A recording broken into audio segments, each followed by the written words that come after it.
All right, Pops, let's get to these rookie quarterbacks of 2024. I'm going to go ahead and start it off. Cam Ward was taken with the number one pick by the Tennessee Titans. They expected a lot out of him, but you also have to expect a lot out of yourself too if you expect a lot out of him. So I think you have to come to like a 50-50 there. And I think they are trying to actually, and I actually don't think that he's having a bad season, even though the numbers don't look the best. The Titans don't look like they're performing the best. But I don't think Cam Ward looks like he's too bothered by some situations I see a lot of other rookie quarterbacks being bothered by, but then there's some other moments that I see him being not as efficient as what I was assuming he would be. But he's a rookie quarterback, not in the best situation. But I think next year the Tennessee Titans might be able to get it together, maybe with a decent offseason and a couple decent draft picks, Pops, to be able to get Cam Ward into that number one draft pick slot and actually being able to produce. What do you think? Yeah, but he's been under more. I think he's been sacked more than any quarterback. But he's under pressure all the time. He don't hasn't really got time to even adapt to anything. They don't have no real receivers out there. They do their backs are okay, but still at the same time they don't. Yeah, no line, so he's under pressure all the time. I can agree with you there, Pops. I have no clue what the Titans' identity like is overall. I don't know if they want to be a 50-50, a balanced offense. I don't know if they want to run. I don't know if they want to pass. I don't know what the overall scheme is on defense. I feel like they're just trying to win games at this point, which I'm not mad at because they're still trying. But I would still like to see you get into a rhythm or something, especially if I was a fan of the Tennessee Titans, to be able to say, "Oh, okay, I can start rooting for this as a fan rather than I don't know what I'm going to get this week." And I feel like that's what the Tennessee Titan fans are kind of dealing with, and I don't even know if it's, has anything to do with Cam Ward or the coaching staff or just everything as a whole. Um it doesn't look terrible, but it definitely doesn't look good. Um He's gonna have growing pains. Go ahead. There's a little bit of growing pains, but also, like I said, the line they suck. They're atrocious. Yeah. So what would you give Cam Ward as a grade, Pops? I'll give him a solid C minus. I don't think he's playing too well. I don't think he's playing bad though.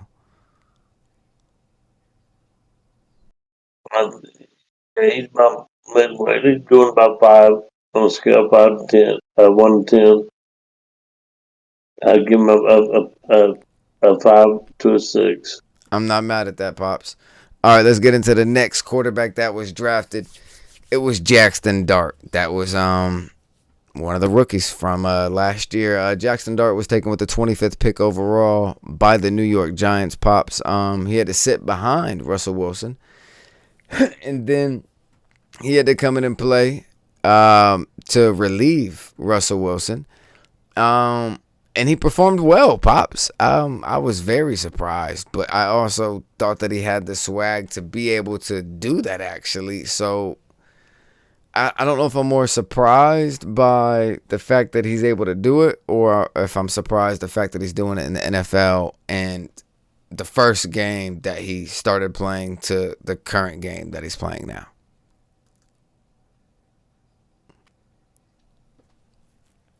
Yeah. I just know that I think he's he's a franchise quarterback, but there's something about him that gives him. I don't want to say it's a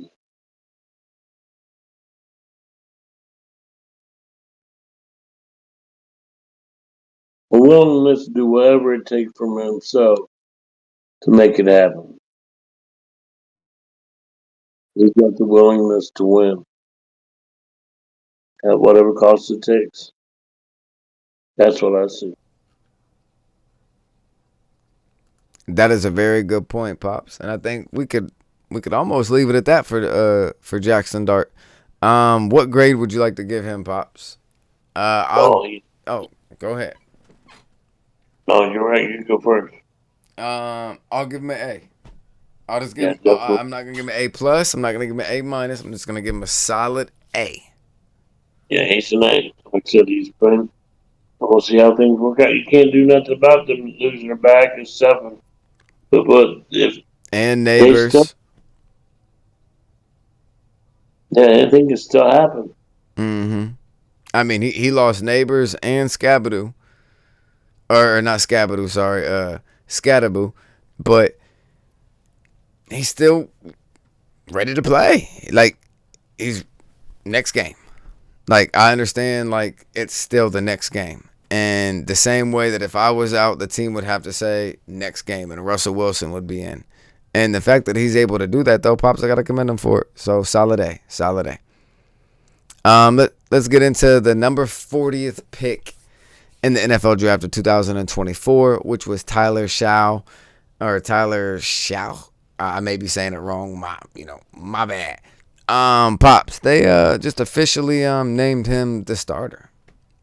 He's going to be starting now for the rest of the season. They said he is the starter for the rest of the season. Not next week, no. All season, no matter what. Unless he gets injured, he is our starter. I don't care if he plays bad. So that means they must have seen something from him like they must be seeing something, or they're tired of something. I don't know. What do you think? Sorry for interrupting. You're right. They just see what they need to see down the road. He ain't a franchise quarterback. They saw all they need to see out of him.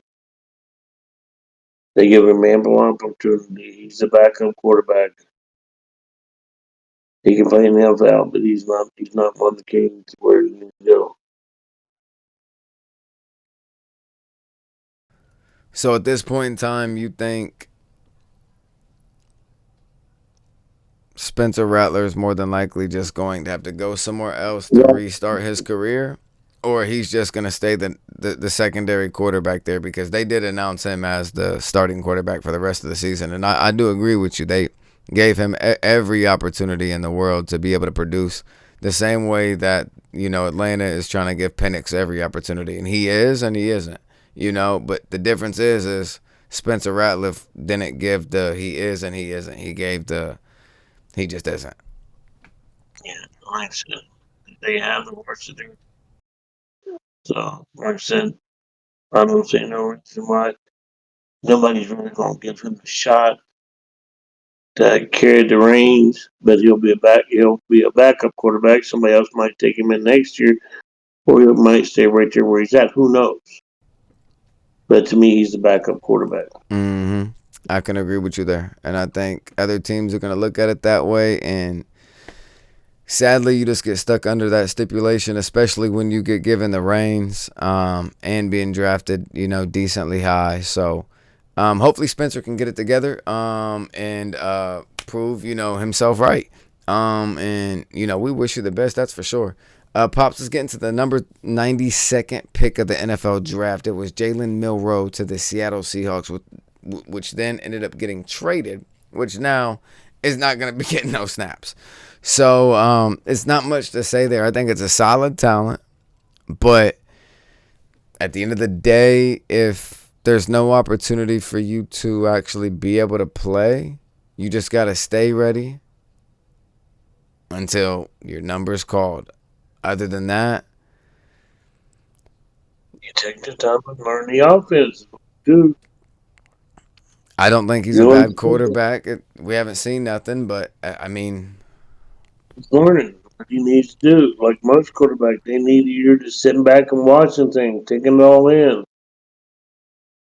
There's a lot to going pro. there's a lot to going pro, and there's a lot of great quarterbacks that have sat out multiple years behind multiple quarterbacks until they got to play. And then once they got to play, they never sat back down. And you could be one of those guys. Pops, let's go ahead and get to the next two draft picks. We'll just doing both at the same time. We got the 94th draft pick and the 144th draft pick by the Cleveland Browns. We got Dylan Gabriel. We got Shedeur Sanders. You have paid attention more to Gabriel's performance than mine, Pop. So I'm gonna agree with whatever grade you just want to straight out give him. If you want to talk about the performance at all, you're more than welcome to. We do have another segment later on to where we're going to talk about Stefanski and giving the reins up as offensive play caller.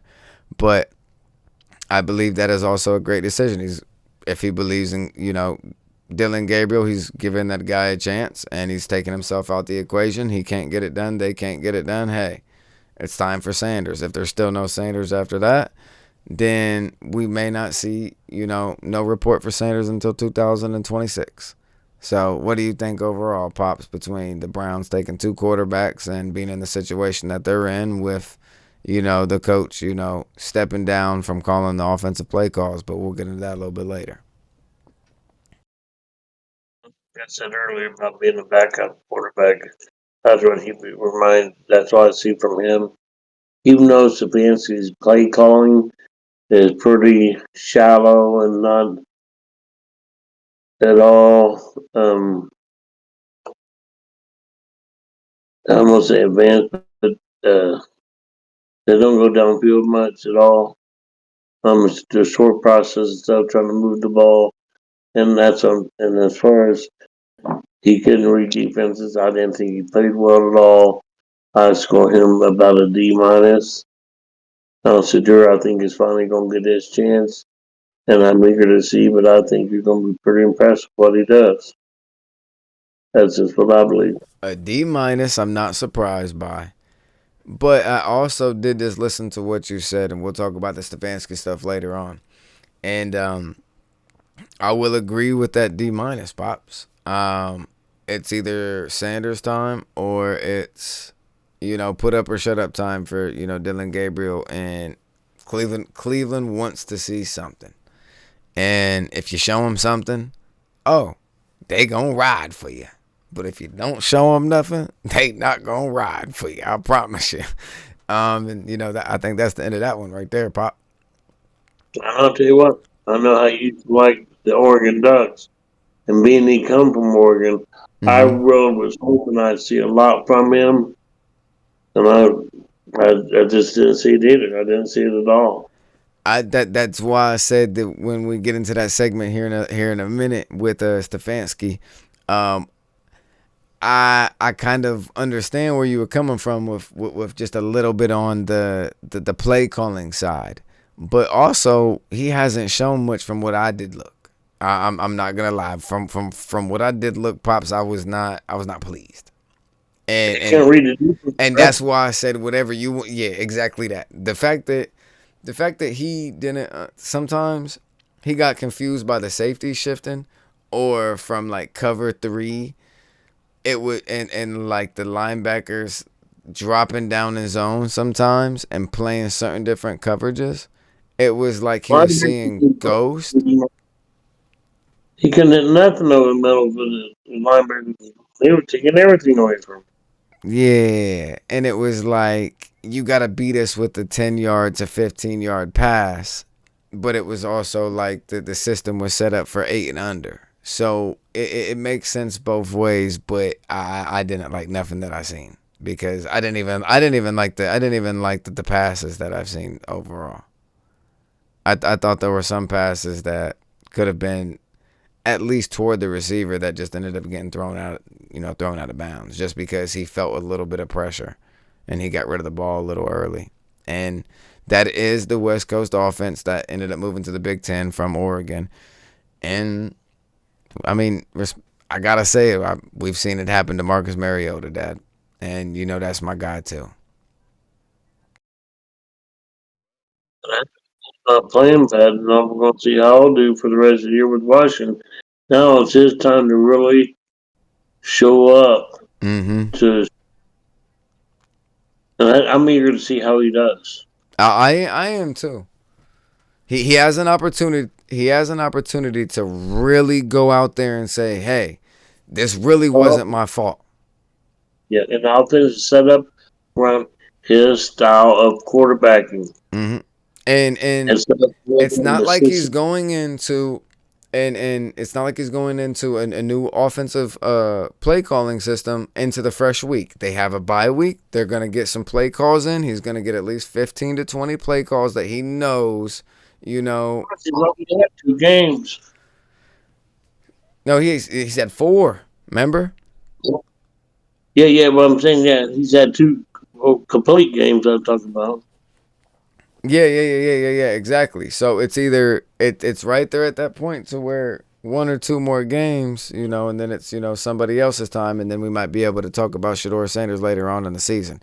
But that's gonna wrap up the rookie quarterbacks. We also had Will Howard that was drafted by my Pittsburgh Steelers, but I'm sorry, baby, we got A-Rod right now and he balling. You gotta learn. I'm gonna holler at you next year, okay? Learn. He might be one of the best one coming out next year after A-Rod's gone. He might learn what you need. Please learn. I'm with you. Need one.